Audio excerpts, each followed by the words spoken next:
হাতে মেহেদি দিলে নামাজ হবে কিনা। হাতে যদি মেহেদি দেন মা বোনরা, তাহলে সেক্ষেত্রে নামাজের কোনো অসুবিধা হবে না, বরং মেয়েদের জন্য হাতে মেহেদি দেওয়া সুন্নাহ, ভালো।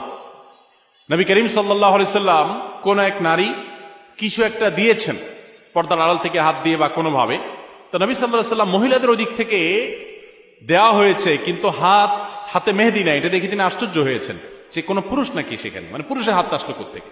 তখন বলা হলো না, মহিলাদের হাত। তখন নবী সাল্লাল্লাহু আলাইহি সাল্লাম আশ্চর্য হয়েছেন। এই হাদিস থেকে বোঝা যায় মেয়েরা হাতে মেহেদি দেওয়া সুন্নাহ। অনেক মেয়েরা হাতে মেহেদি দেওয়াটাকে তারা মনে করেন শৌখিনতা, বিলাসিতা।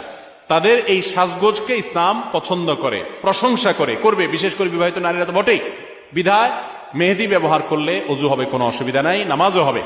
এমনকি আর্টিফিশিয়াল মেহেদি যেগুলো বাজারে পাওয়া যায়, টিউব মেহেদি বলা হয়, এগুলো দিলেও অজু হবে।